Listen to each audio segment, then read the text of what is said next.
All right, now we have a guest on tonight. Actually, he emailed me, and I looked him up, and I think he writes about Satanism and shit. Is that true, guest? Can he hear me? Yeah. That was I was being a little obtuse on purpose hopefully for comedic purposes. But why don't you, why don't you introduce yourself to the audience? And we're gonna take some questions. We have some news too, so we'll probably have you as like a semi-panelist as well while we go through some of these news topics. But why don't you introduce yourself to the audience and tell them who you are? Hello, audience. I am myself. Well, By the way, happy birthday. thank you. Who is yourself though? Read your name out for the audiences for their benefit, so they'll know who you are and stuff like that. My name. Okay, hold on. Let me see. K-N M-E. Yeah, that's Kenami. Ammi. All right, are you sure? That's my understanding? Well, let me read it again. Hold on. Yeah, that's the one. Okay, that is your name. All right. So what did you? All right. So what do you do, and how did you get here on the? How did you get here on the Killstream? Well, my parents engaged in carnal concubines, and they gave birth to me. So Yeah, we know that. after How did you that, get here? oh, What do you okay. do? Yeah. What do you do online? Yeah, we got it. We know they fuck. That's how you got here. Oh, Yeah. We got that. Well, yes, you said I reached out to you, and you reached back. It's beautiful. Okay, so what do you write about and stuff like that? What do you do? Well, I sort of have combined two of my loves, which is considering worldview issues, in my case, mostly theology, and then I guess you could call it cultural commentaries, such as movie reviews, as well as, yeah, like you mentioned, certain things about the paranormal, Satanism, What do you know weird. about Satanism? Like what your lifelong study of Satanism? What have you learned? Well, there's three main things that people usually refer to when they're talking about quote unquote Satanism, and that is Satanism proper, Luciferianism, and devil worship. And it's easy to lump all of them together, and maybe sometimes they do belong together, but people in those groups tend to make sure that we separate them out. No, wait. So hold on. So there's like different strains of Satanism. Is that what you're trying to tell me? Like I'm really literally I thought. Hold on. So what do you write about? Like I mean I guess like are you pro Satanism? I thought you were anti Satanism. I don't know. Are you just anti like demagoguing the Satanism issue? Like I don't know. So what are you saying? I don't know. This is the worst day for this, wasn't it? Very sorry. Well, you're not having. What? I'm not informative enough for you, huh? Yeah, you're slightly insane actually here on the live stream. I'm not sure. Slightly. Yeah, a little bit, just a little bit. Okay, let's see. Well, Mr. Ralph, what I do is write books. Yeah. And consideration of topics such as atheism from a critical point of view, and considering that which they consider telling us about themselves, and then digging a little deeper to say if there's any ethic within their belief system whereby we should actually trust what they say, or how the two combine, as in what kind of fruits are they producing, or do we just take them as their word? And so there's a lot of things to consider. And yes, there are subgroups and subgroups and subgroups, such as LaVeyan atheism. Actually, that's funny, because a lot of Satanists claim they're atheists. So LaVeyan Satanism would be one subgroup under Satanism. You see what I mean? Yeah. I mean, I see what you mean. I guess what you're like. I don't know. What's the thesis? I don't know. Just let me read some of these. Seriously, he says, I think he wants to eat you. Chakare just has two praying hands. I need Jesus at this moment too. I have to say, I don't even know what's going on at this point in time. Gator, say something. What's going on? Yeah, so I actually did a little bit of research into the guest, and I noticed that one of the topics that he covered is the Nephilim, and I think that's one of my favorite topics. Yes. Okay. One of my favorite topics, mostly because 99% of what you'll find related to Nephilim out there is misinfo. or disinfo. It's a horrendously terrible field of research, mostly circling around people who like to exaggerate, and they basically tell what I call theo sci-fi. So they think they're doing theology, but most of what they're doing is science fiction, honestly. It's pretty shocking, pretty flummoxing, the lengths to which they'll go. And they'll try to pull in every wild conspiracy of which you can think, and also they'll formulate elaborate eschatological themes like, end times or last days. They'll come up with very, very exciting tall tales about these things, but most of it will end up being factually inaccurate. It's pretty stunning, actually. I know that there's a lot of people that believe somehow that the RH factor in the blood ties in with the Nephilim, and the idea that the Nephilim had relations with humans, and that somehow this RH factor and the universal donor, all of this are somehow tied in together. What is your stance on that? Ultimately, if we get to the bottom line, I think it's astonishingly dangerous to point at human beings and claim they're not actually human beings. That just to start there, that is unbelievably dangerous. So you can play as if you're some sort of expert in blood and what it all means and where it comes from and all that, but that alone is very concerning.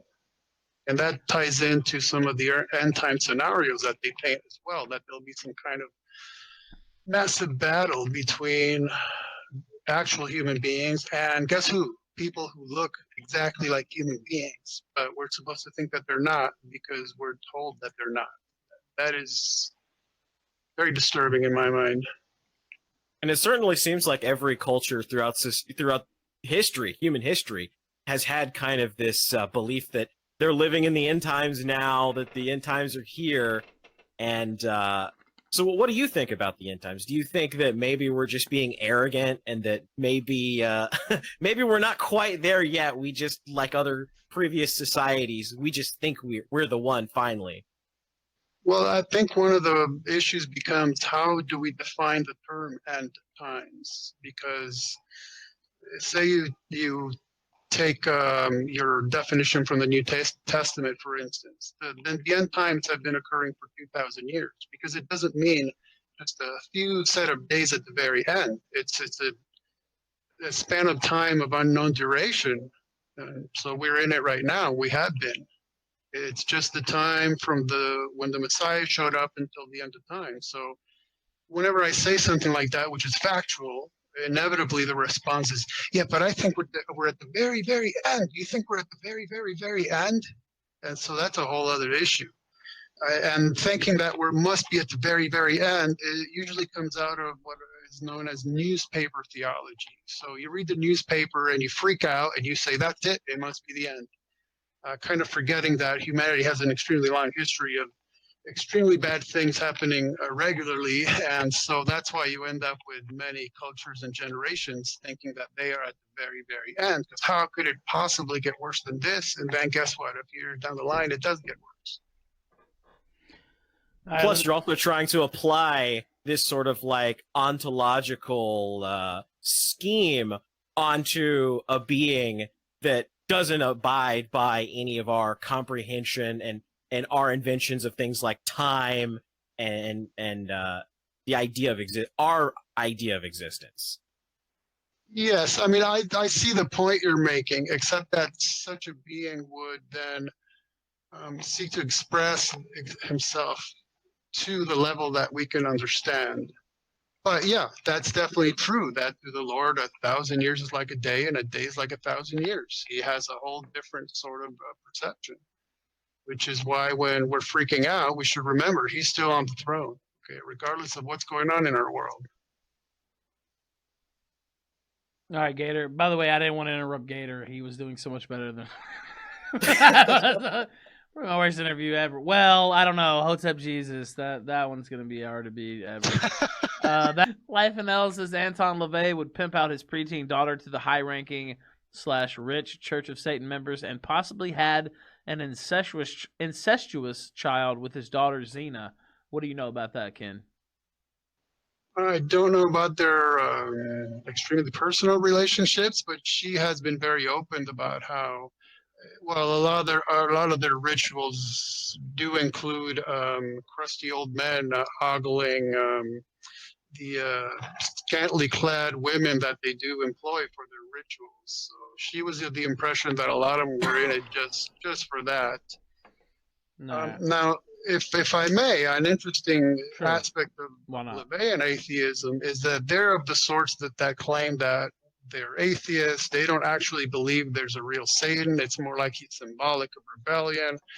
But then when Anton LaVey's girlfriend, Jane Mansfield's son, got mauled by a lion, Anton gathered his Satanist cohorts together and petitioned Satan as our brother Satan for healing. So now what happens when the claim on the surface is we don't actually believe he's a personal being, but then you're praying to him as a personal being, petitioning him for healing. You see what I mean? That's what I was saying earlier about the claim versus the action, the fruit, right? Fair.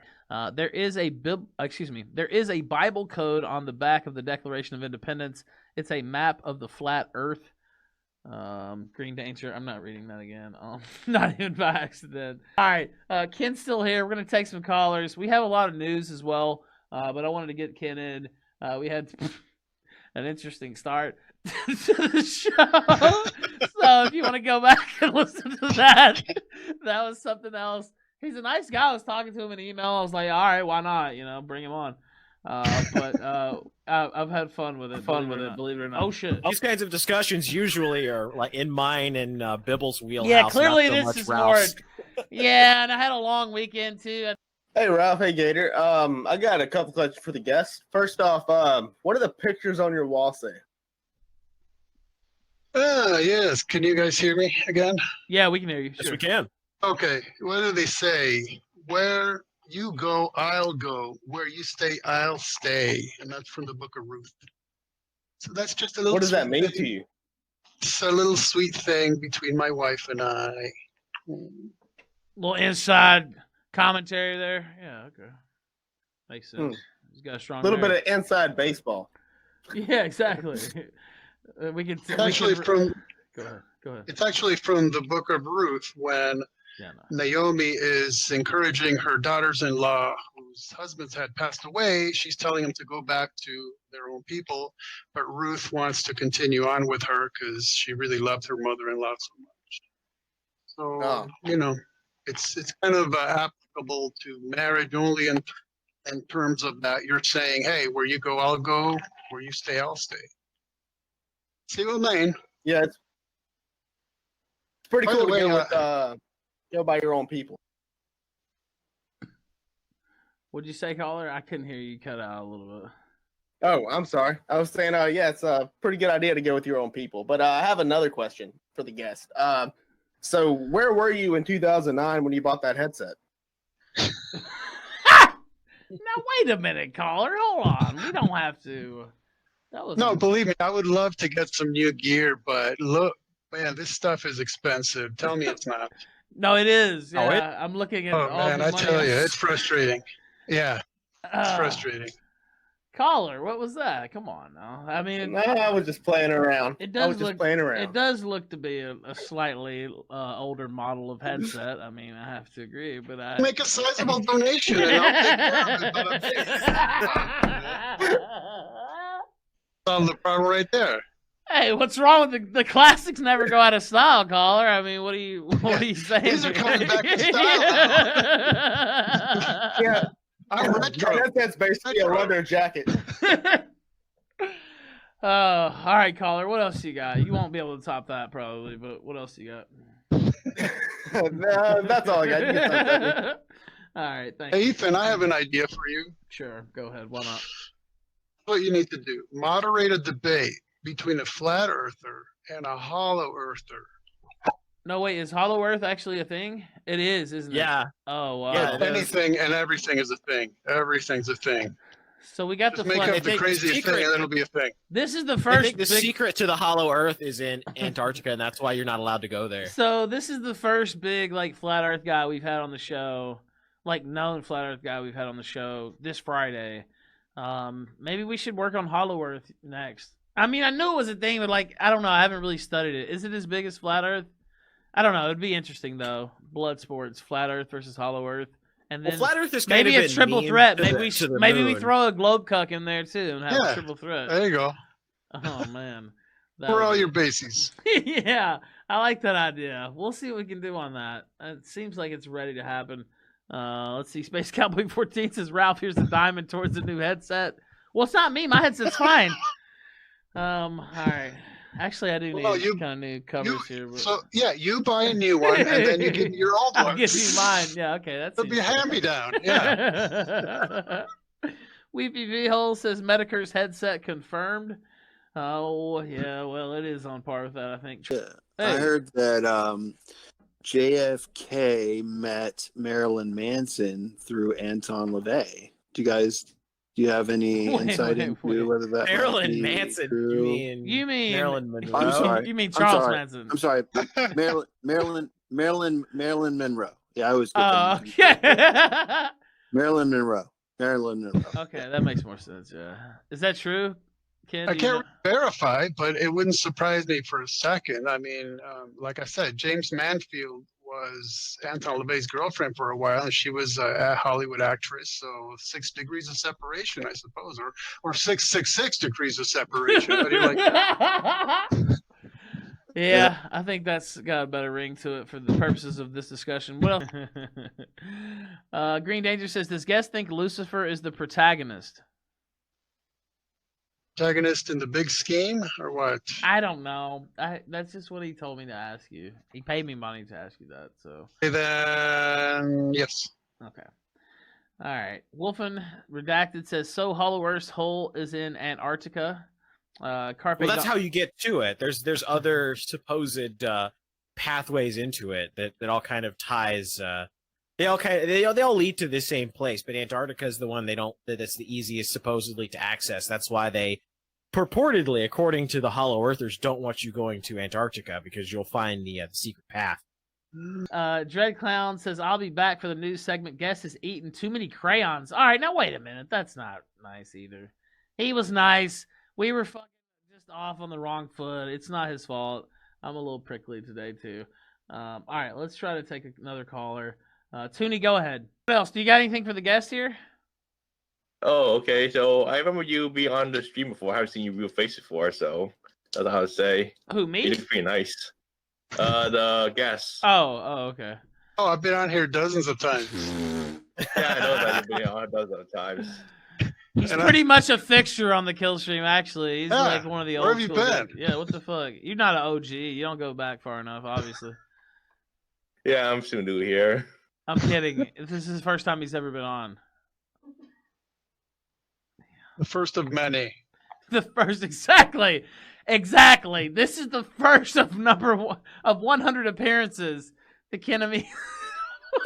what the caller? Thank you, sir. I can tell you're just completely overcome with emotion. You can't say anything else. Thank you, Tim. I appreciate you calling in. Okay. No, I have a kind of an interesting topic of discussion that I think ties in with a lot of the stuff that we've been talking about. And that's Aleister Crowley. What do you think about Aleister Crowley, Mr. Ammi? Well, he continues to be incredibly influential. I mean, you look at many movies, rock bands, pop bands, you name it. He is quite stunningly still extremely influential, mostly because he was very early on in preaching, basically almost everything that went down in the 60s, right? Free love, drug use, do what thou wilt, shall be the whole of the law. And so inevitably, people who are into that lifestyle and then traipse out into the realm of magic and witchcraft and occultism, inevitably they'll run across Crowley.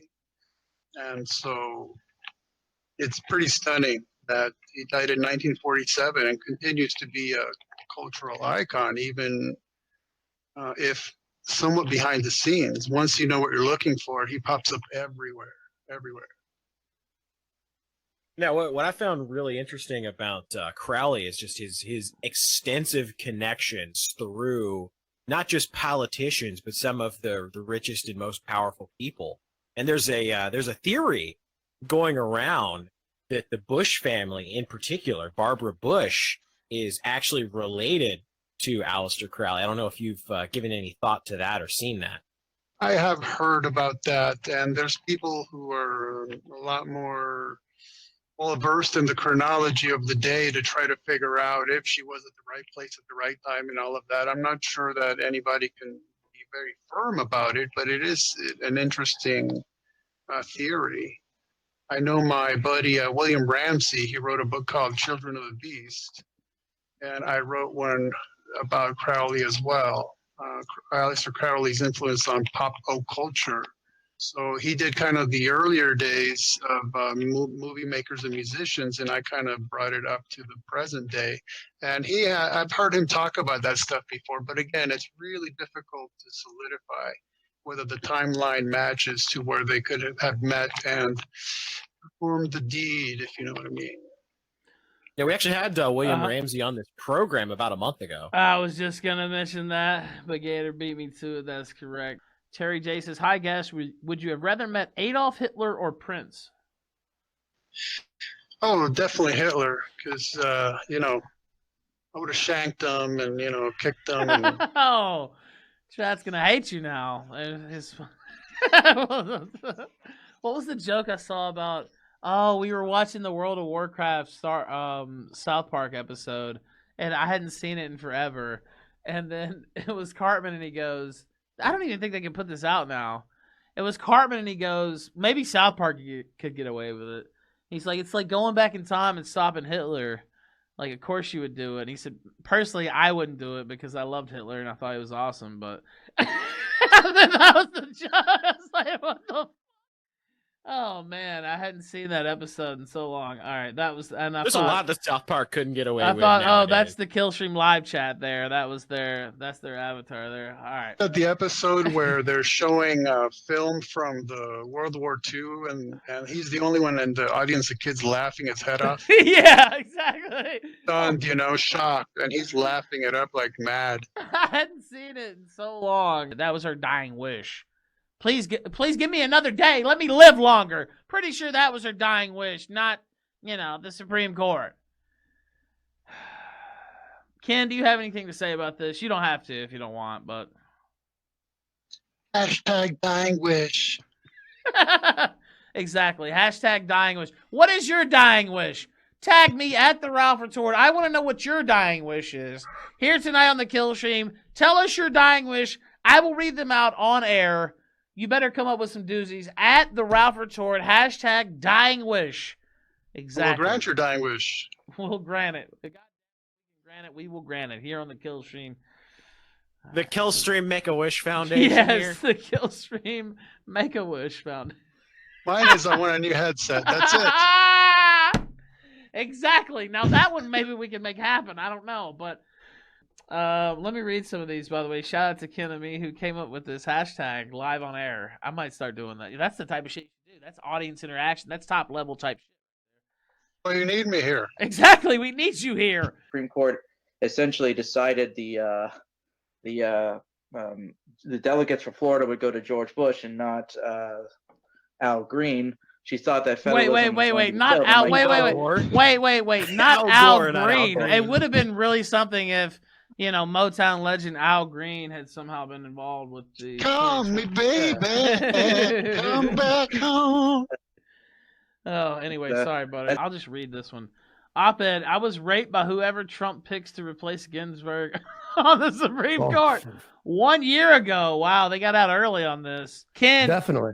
Thank you for coming on the show. Sorry about the rough start on the interview, but I think we got our bearings here. Thanks to Gator salvaging the show. I appreciate that as always. But yeah, man, thank you. I'm glad you messaged me. Why don't you tell people where to find you? Maybe a book or two of yours if you think they'd be interested in that. And yeah, go ahead and do that.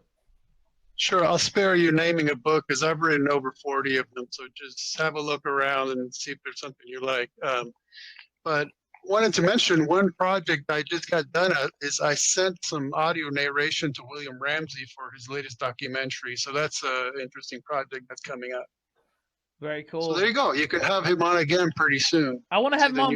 We had him on. That was one of my favorite episodes of the year, actually. We talked about the West Memphis 3. I'm from West Memphis. Ken Ammi, thank you for coming on the show. That's Ammi. If you're looking for him on Google, Ken Ammi. I want to make sure that I spell it right and they get it right. Can I just mention? Sure. Give you guys the URL. It's truefreethinker.com. One word, truefreethinker. And then the eminent author, Zach Magaha, just recently asked me to co-host a show with him that's called Indie Rock Dinosaur. So we've been having a fun time doing that. Very good, sir. Thank you for coming on the show. Thank you, man. You have a good one. Thank you. It was great. Okay, good night. Thank you. Bye.